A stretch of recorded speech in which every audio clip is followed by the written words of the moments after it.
সুপ্রিয় শিক্ষার্থীবৃন্দ, তো আজকে আমরা তোমাদের গত যে ক্লাসটা হয়েছে সেই ক্লাসে আমরা তোমাদেরকে ডিসি সার্কিটের অনেক কিছু বিষয় আমরা তোমাদেরকে বর্ণনা করেছি। তো ডিসি সার্কিটে কী কী এলিমেন্ট রয়েছে, হ্যাঁ।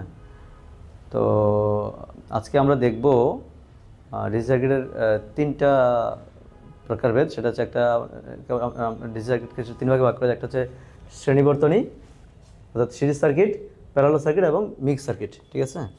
তো সিরিজ সার্কিটটা কি, হ্যাঁ, আমরা সিরিজ সার্কিট দেখব। সিরিজ সার্কিট কি?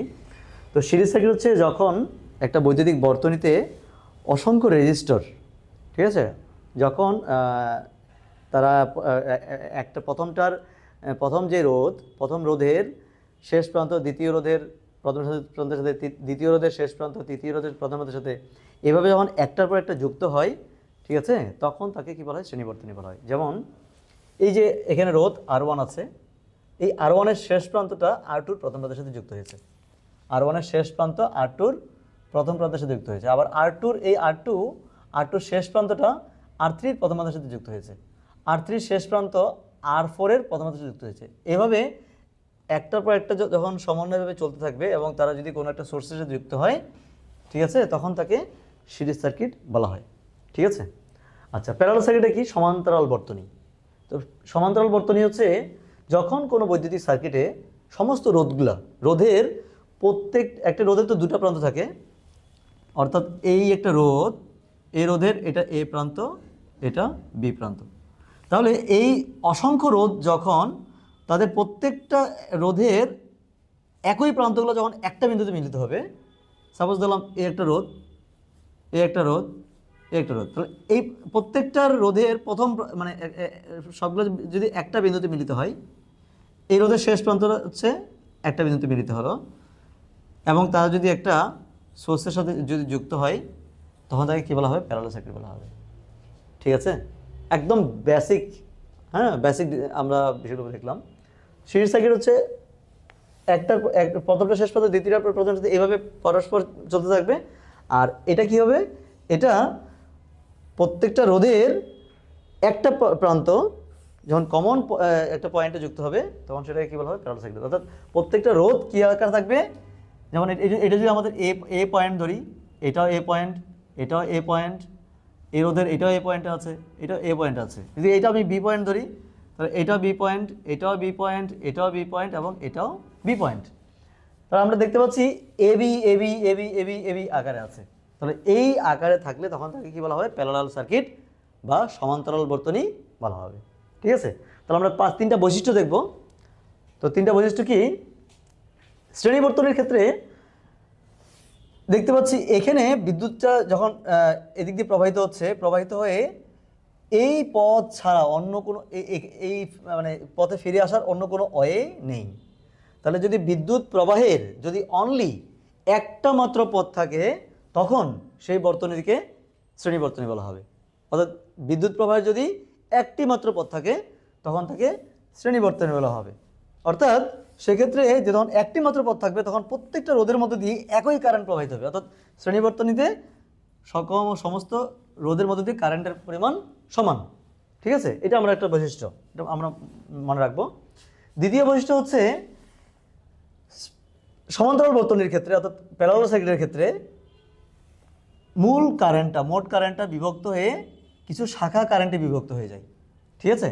মূল কারেন্টে বিভক্ত হয়ে কিছু শাখা কারেন্টে বিভক্ত হয়ে যায়। যদি একটা বৈদ্যুতিক বর্তনীতে তাদের যে রোধসমূহ আছে, রোধসমূহ যদি কী হয়? প্যারালালে কানেকশন থাকে, তখন তাদের যে সোর্স কারেন্ট সেটা বিভক্ত হয়ে একাধিক শাখায় বিভক্ত হয়ে যায়।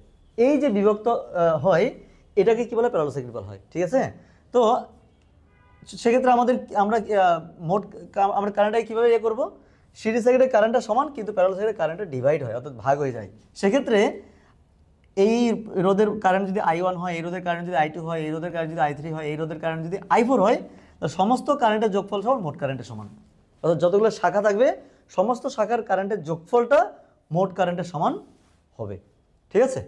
আচ্ছা, দ্বিতীয় শর্ত, যখন একটা সিরিজ সার্কিটে কী হয়? বিদ্যুৎ প্রবাহিত হয়, তখন প্রত্যেকটা রোধের মধ্যে দিয়ে একটা ভোল্টেজ ড্রপ হয়। অর্থাৎ প্রথম রোধে V1 ড্রপ হয়, দ্বিতীয় রোধে V2 ড্রপ হয়, তৃতীয় রোধে V3 ড্রপ হয় এবং চতুর্থ রোধে বিপরীত ড্রপ হয়। তাহলে মোট ভোল্টেজটা কী হবে, সমস্ত ড্রপগুলোর যোগফলের সমান, বীজগাণিতিক যোগফলের সমান, অর্থাৎ মোট ভোল্টেজটা কী হবে, সবগুলো রোধের বীজগাণিতিক যোগফলের সমান। প্যারালাল সার্কিটে কী হবে, দেখতে পাচ্ছি এটা হচ্ছে এবি আকারে আছে, VAB,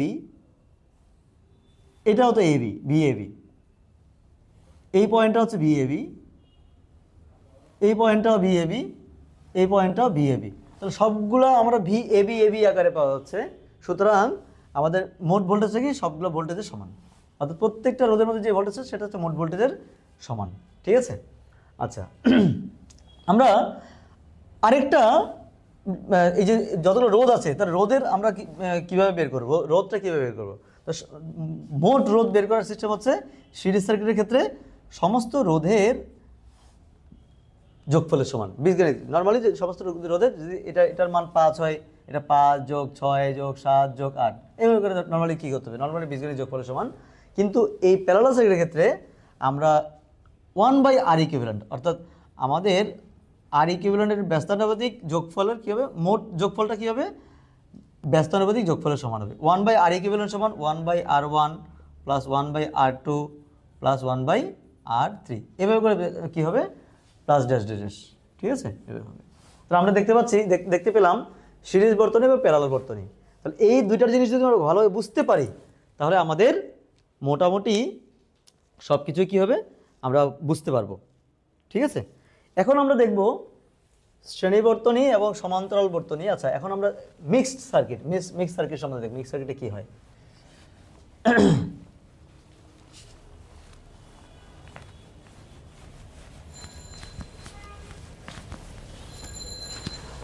আচ্ছা,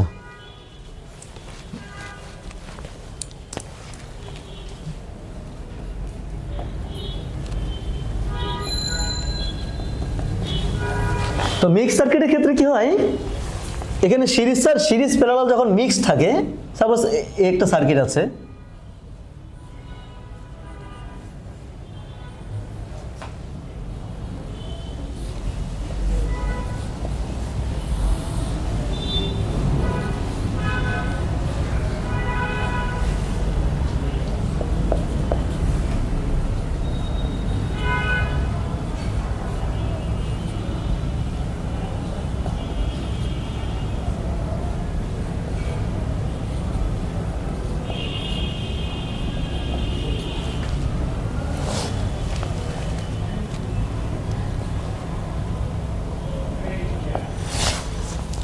তো এখানে আমি একটা সার্কিট দেখছি, এটা 10 ভোল্ট কানেক্টেড আছে, এখানে 5 ওহম, এখানে 4 ওহম, এখানে 5 ওহম, 10 ওহম, 5 ওহম, 5 ওহম। অর্থাৎ এখানে আমরা একটা জিনিস খেয়াল রাখতে হবে, যখন আমরা রোধের হিসাব করব তখন আমাদের যেই পাশে সোর্স লাগানো থাকবে তার বিপরীত দিক থেকে আমাদের হিসাব করে আসতে হবে। আর যখন কারেন্ট বের করব, বলা হলো এই সার্কিটের বের করতে বলা হলো আর ইকুইভ্যালেন্ট সমান কত, এই সার্কিটে বের করতে বলা হলো আই টোটাল, এই যে মোট কারেন্টটা কত, বলা হলো এই শাখার কারেন্ট কত, I1 সমান কত, I1 সমান কত, এই তিনটা বের করতে বলা হবে। তখন আমাদের প্রথমে কি করতে হবে, স্টেপটা হলো প্রথমে টোটাল আর ইকুইভ্যালেন্ট বের করতে হবে। আর ইকুইভ্যালেন্ট বের করার শর্ত, যেই পাশে সোর্স থাকবে তার বিপরীত দিক থেকে হিসাব করে আসতে হবে। ঠিক আছে? আচ্ছা, আমরা এইখান থেকে দেখি, ধরলাম এটা এ পয়েন্ট এবং এটা বি পয়েন্ট, এটা সি পয়েন্ট। ঠিক আছে? তাহলে দেখি এই একটা রোধ, এই রোধের এটা শেষ প্রান্ত, এই রোধের শেষ প্রান্ত, আমরা এটা অনেকটা তারের মতো যদি বিবেচনা, তাহলে এই রোধের এই শেষ প্রান্তটা কি এই রোধের প্রথম প্রান্তের সাথে মিলছে। তাহলে আমরা বুঝতে পারছি এটি কিসে আছে, সিরিজে আছে। তাহলে যদি সিরিজে থাকে তাহলে 5 ওহম যোগ করলে কত হবে, 10 ওহম। তাহলে সার্কিটটা দাঁড়াবে কেমন, সার্কিটটা দাঁড়াবে এরকম।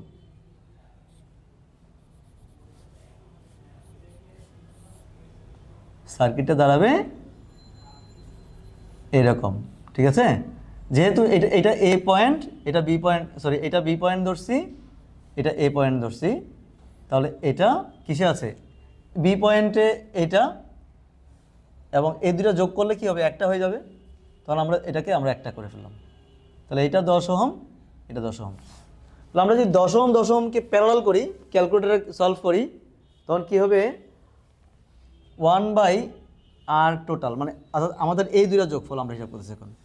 1/r টোটাল সমান কি 1/10 যোগ 1/10, ঠিক আছে? তাহলে আর সমান কি হবে 10, শিবলি দেখো তো ক্যালকুলেটর ব্যাগে।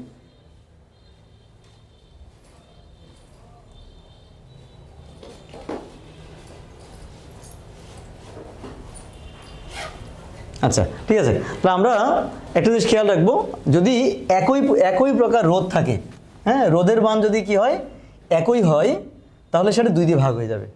তাহলে আমরা বুঝতে পারছি এটা 5 ওহম, এটা 4 ওহম, এটা 5 ওহম, ঠিক আছে? আচ্ছা, তাহলে এটা যদি আমাদের 10 ভোল্ট হয়, তাহলে আমরা বলতে পারবো নেক্সট সার্কিটে কী হবে,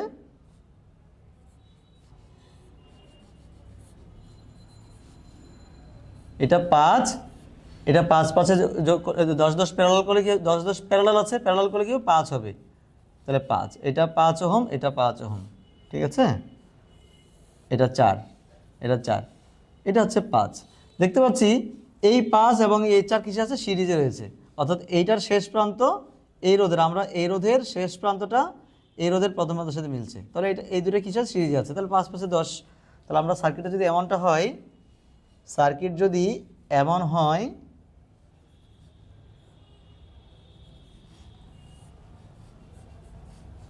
ঠিক আছে, এটা 5, এটা 4, এটা 10। আচ্ছা, তাহলে আমরা এই দুটো প্যারালাল করলে একটা হবে, একটা হলে ফাইনালি কীরকম হবে সার্কিটটা, এই এবং একটা সোর্সের সাথে এরা কানেক্টেড থাকবে, ঠিক আছে? তার মানে সিরিজে, তার মানে এটা 5 এবং এটা একটা সামথিং। তাহলে এই দুটাকে প্যারালাল করলে, প্যারালাল করার সিস্টেম হচ্ছে আর এই দুটা প্যারালাল, অর্থাৎ 4 10 সমান কত হবে 1/4 প্লাস 1/10, এটাকে আমরা হোল ইনভার্স 1/4 ইনভার্স যোগ 10 ইনভার্স, এরপর আবার হোল ইনভার্স করলে আমাদের যেটা ভ্যালু আসবে সেটাই হচ্ছে। তাহলে আমরা আচ্ছা, আমার ক্যালকুলেটর যেহেতু নেই, আমরা দেখতে পাচ্ছি 4 4 আর 10, হ্যাঁ, তাহলে 2 2 4, 5 2 10, 10 10 20, তাহলে আমাদের লসাগু হচ্ছে 20, ঠিক আছে? 5 যোগ 2 7, তাহলে 7/20, এটা 7/20, এটা হচ্ছে 7/20, অর্থাৎ তাহলে 5 যোগ 7/20, হ্যাঁ, এটা হচ্ছে টোটাল আর ইকুইভ্যালেন্ট। তাহলে আর ইকুইভ্যালেন্টের ভ্যালু কত আসবে 5 প্লাস 7/20, এইটা ভ্যালু করলেই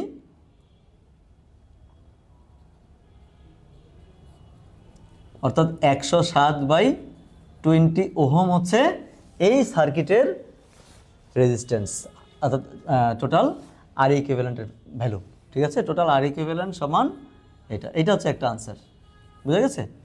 আচ্ছা, তাহলে আমরা যদি এখন টোটাল আই ইকুইভ্যালেন্ট বের করতে চাই, আই ইকুইভ্যালেন্টটা কত হবে, আই ইকুইভ্যালেন্ট অর্থাৎ আই টোটাল, আমরা আই টোটাল বলতে পারি এটাকে, আই টোটাল সমান total voltage 10 volt divide by 107/20, তাহলে এইটার যে ভ্যালুটা আসবে সেই ভ্যালুটা হচ্ছে তার এত অ্যাম্পিয়ার, হ্যাঁ, এত অ্যাম্পিয়ার, এইটাই হচ্ছে তার টোটাল কারেন্ট, এটা হচ্ছে একটা আনসার।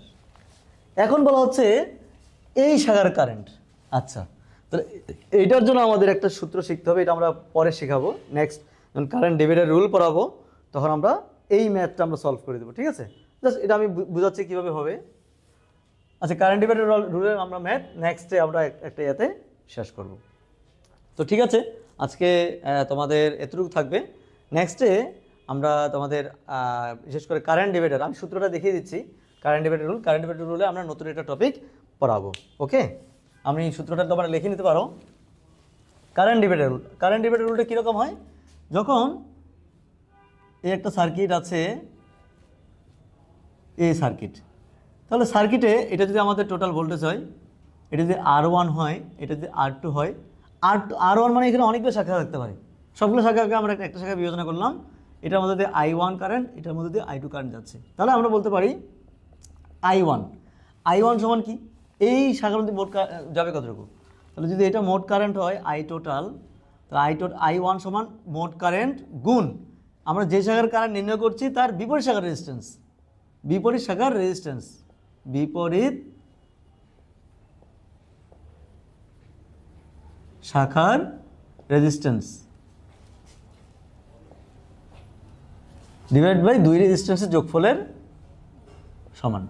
ঠিক আছে, এটা হচ্ছে প্যারালাল সার্কিটের ক্ষেত্রে, একটা যদি দুইটা প্যারালাল সার্কিট থাকে সেক্ষেত্রে আমরা এই আমাদের দুইটা রোধের মধ্যে দিয়ে কি পরিমাণ কারেন্ট যাচ্ছে সেগুলো আমরা বের করতে পারি। ঠিক সিমিলার আমরা বলতে পারি I2 সমান কি হবে, I2 সমান মোট কারেন্ট, একইভাবে বিপরীত শাখার রেজিস্ট্যান্স কত হবে, বিপরীত শাখার রেজিস্ট্যান্স হচ্ছে R1 divide by R1 plus R2।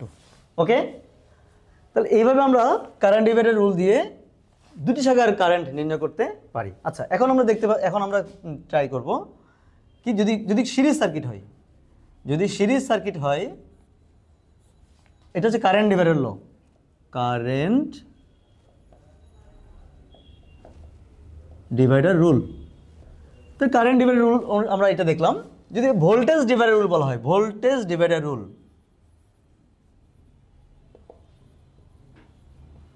Voltage divider rule হচ্ছে অ্যাপ্লাই করা হয় সিরিজ সার্কিটে। ঠিক আছে, আমরা ভোল্টেজ ডিভাইডার রুল দেখব, সিরিজ সার্কিট অ্যাপ্লাই করব।